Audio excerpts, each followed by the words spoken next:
ಪ್ರತಿಭಾವಂತ ಯುವ ಆಟಗಾರ ವೈಭವ್ ಸೂರ್ಯವಂಶಿ ಅವರ ಸ್ಫೋಟಕ ಬ್ಯಾಟಿಂಗ್ ಹಾಗೂ ಜೋಫ್ರಾ ಆರ್ಚರ್ ಅವರ ಆಕರ್ಷಕ ಬೌಲಿಂಗ್ ನೆರವಿನಿಂದ ರಾಜಸ್ಥಾನ ರಾಯಲ್ಸ್ ತಂಡವು ಐಪಿಎಲ್ 2026ರ ಎಲಿಮಿನೇಟರ್ ಪಂದ್ಯದಲ್ಲಿ ಸನ್ರೈಸರ್ಸ್ ಹೈದರಾಬಾದ್ ವಿರುದ್ಧ 47 ರನ್ಗಳ ಭರ್ಜರಿ ಗೆಲುವು ದಾಖಲಿಸಿದೆ.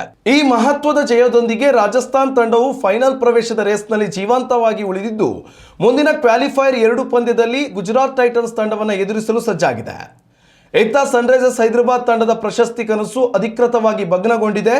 ಟಾಸ್ ಸೋತು ಮೊದಲು ಬ್ಯಾಟಿಂಗ್ ಮಾಡುವ ಸವಾಲು ಪಡೆದ ರಾಜಸ್ಥಾನ್ ರಾಯಲ್ಸ್ ತಂಡಕ್ಕೆ 15 ವರ್ಷದ ಯುವ ಓಪನ್ ವೈಭವ್ ಸೂರ್ಯವಂಶಿ ಸಿಡಿಲಬ್ಬರದ ಆರಂಭ ನೀಡಿದರು. ಮೈದಾನದ ಮೂಲೆ ಮೂಲೆಗೂ ಚೆಂಡನ್ನು ಅಟ್ಟಿದ ವೈಭವ್ ಕೇವಲ 16 ಎಸೆತಗಳಲ್ಲಿ ಅರ್ಧಶತಕ ಪೂರೈಸಿ ಐಪಿಎಲ್ ಇತಿಹಾಸದಲ್ಲೇ ಅತ್ಯಂತ ವೇಗದ ಶತಕ ಬಾರಿಸುವ ಮುನ್ಸೂಚನೆ ನೀಡಿದರು. ಆದರೆ ದುರದೃಷ್ಟವಶಾತ್ 29 ಎಸೆತಗಳಲ್ಲಿ 97 ರನ್ ಗಳಿಸಿದಾಗ ಶತಕ ವಂಚಿತರಾಗಿ ವಿಕೆಟ್ ಒಪ್ಪಿಸಿದರು. ಮಧ್ಯಮ ಕ್ರಮಾಂಕದಲ್ಲಿ ಧ್ರುವ ಜುರೇಲ್ ಕೇವಲ 21 ಎಸೆತಗಳಲ್ಲಿ 50 ರನ್ ಚಚ್ಚಿ ರನ್ ವೇಗವನ್ನು ಕಾಯ್ದುಕೊಂಡ್ರೆ ನಾಯಕ ರಿಯಾನ್ ಪರಾಗ್ 26 ರನ್ಗಳ ಕಾಣಿಕೆ ನೀಡಿದರು. ಸನ್ರೈಸರ್ಸ್ ಪರ ಪ್ರಫುಲ್ ಹಿಂಗೆ 3 ವಿಕೆಟ್ ಕಸಿದರು.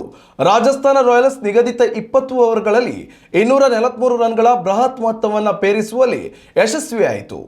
244 ರನ್ಗಳ ಕಠಿಣ ಗುರಿಯನ್ನು ಬೆನ್ನಟ್ಟಿದ ಸನ್ರೈಸರ್ಸ್ ಹೈದರಾಬಾದ್ ತಂಡಕ್ಕೆ ಜೋಫ್ರಾ ಆರ್ಚರ್ ಮೊದಲ ಓವರ್ನಲ್ಲೇ ಆಘಾತ ನೀಡಿದರು.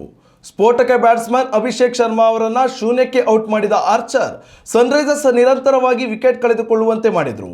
ಆರಂಭಿಕ ಆಟಗಾರ ಇಶಾನ್ ಕಿಶನ್ ಮತ್ತು ಟ್ರಾವಿಸ್ ಹೆಡ್ ಅವರನ್ನು ಆರ್ಚರ್ ಅವರೇ ಪೆವಿಲಿಯನ್ಗೆ ಅಟ್ಟಿದರು.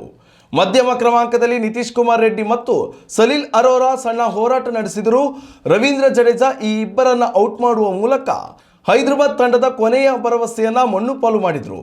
ಅಂತಿಮವಾಗಿ ಸನ್ರೈಸರ್ಸ್ ತಂಡವು 196 ರನ್ಗಳಿಗೆ ತನ್ನೆಲ್ಲ ವಿಕೆಟ್ ಕಳೆದುಕೊಂಡು ಟೂರ್ನಿಯಿಂದ ಹೊರಬಿದ್ದಿತು.